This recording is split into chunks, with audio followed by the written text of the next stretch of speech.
Welcome to your Virtual Lifters Briefing brought to you by the Australian Powerlifting League. This short video series will give you a clear rundown of the basics you need to know before stepping onto the platform. Our goal is to give you a clear understanding of how competitions run so you can be ready for your next meet.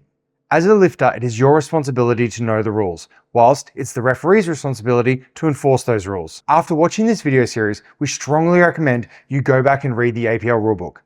Even if you've competed before, rules can differ from federation to federation. At every competition, lifters are divided into flights and sometimes further into sessions. A flight is simply a small group of up to 15 lifters. This is your lifting group. You'll be lifting with them throughout the duration of the entire competition.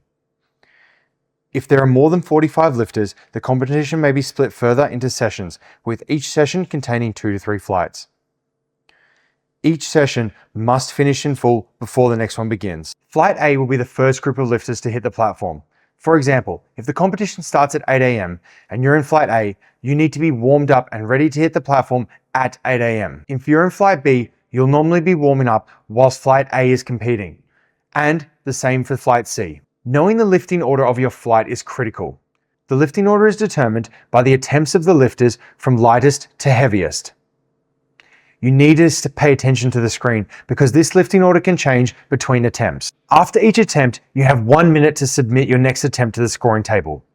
If you don't submit your attempt within that 1 minute interval, then the scoring table will increase your next lift by 2.5 kilos. However, if you are unsuccessful with your attempt, the lifting table will repeat your last lift. Once this lift has been submitted with the scoring table, it cannot be changed. The only situation where an attempt can be changed during a competition whilst your flight is running is during third attempt deadlifts, but we'll cover that later. In every competition, the order of the competition will always go squats, followed by bench press, followed by deadlifts. When your flight is called to the platform, everyone in your flight will go through their first attempts in the order on the lifting screen. Once you've all completed your first attempts, you'll move on to your second attempts and then on to your third. During a competition, you have 3 attempts at each lift. If you unfortunately fail all 3 attempts at a certain lift, you'll be unable to set a total and unable to place at that competition. This is also referred to as bombing out. If you ever bomb out of a meet, we strongly encourage you to continue to finish the meet.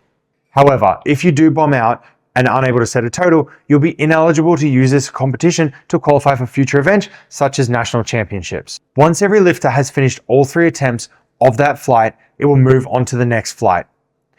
Once all the flights have finished their first lift, it will move on to the next lift. That covers the basics for flights, sessions, and lifting order. In the next video, we'll cover the rules of squats. If you'd like any further clarification on any of the rules we have discussed, please refer to the APL rulebook.